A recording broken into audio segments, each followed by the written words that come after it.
ॐ सर्वमङ्गलमङ्गल्ये शिवे सर्वार्थसाधिके शरण्ये त्र्यम्बके गौरी नारायणी नमोऽस्तुते।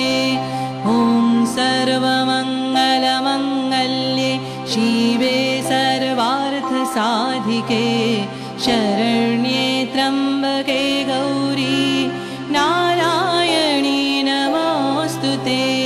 सृष्टिस्थितिविनाशानं शक्तिभूते सनातनी गुणाश्रयी गुणमये नारायणी नमोऽस्तुते। सृष्टिस्थितिविनाशानं शक्तिभूते सनातनी गुणाश्रयी गुणमये नारायणी नमोऽस्तुते। शरणागत दीनार्त परित्राणपरायणे सर्वस्यार्ति हरे देवी नारायणी नमोऽस्तुते। शरणागत दीनार्त परित्राणपरायणे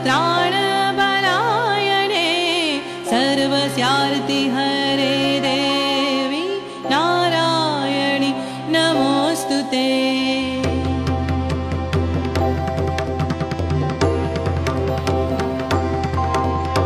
जयं देहि महामाये जगतश्चापराजिते त्रैलोक्यसामिनि त्वं हि क्षुत्पिपासार्तिनाशिनी। जयं देहि महामाये जगतश्चापराजिते त्रैलोक्यसामिनि त्वं हि क्षुत्पिपासार्तिनाशिनी। केवलानुभवानन्द रूपेण परमेश्वरी आविर्भूय परं ब्रह्म कुरु मां मुक्तबन्धनं। केवलानुभवानन्द रूपेण परमेश्वरी आविर्भूय परं ब्रह्म कुरु मां मुक्तबन्धनं। आविर्भूय परं ब्रह्म कुरु मां मुक्तबन्धनं। आविर्भूय परं ब्रह्म कुरु मां मुक्तबन्धनं।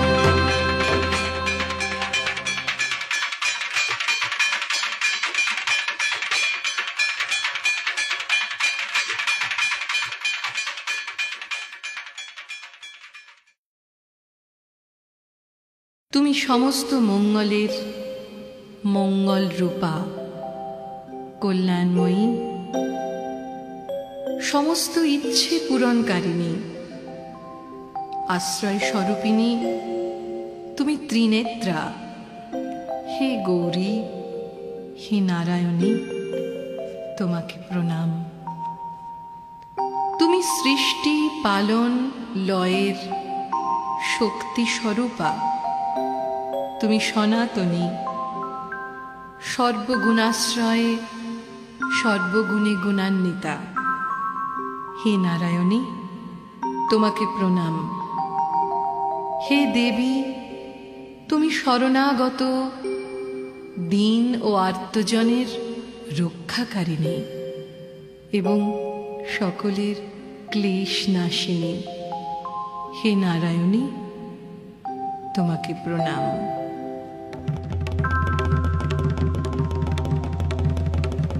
মহতী মায়া যার, তিনিই হলেন মহামায়া। হে মহামায়া, তুমি ত্রিলোকের অধিষ্ঠাত্রী, পরমা দেবী, জগতের ক্ষুৎ পিপাসা ও আরতি বিনাশকারিণী। হে অপরাজিতা, তুমি আমাকে জয় দাও।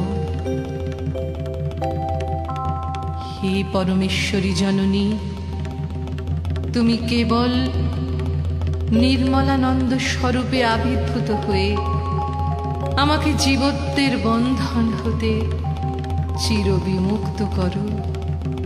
হে পরমেশ্বরী জননী, তুমি কেবল নির্মলানন্দ স্বরূপে আবির্ভূত হয়ে আমাকে জীবত্বের বন্ধন হতে চিরবিমুক্ত করো।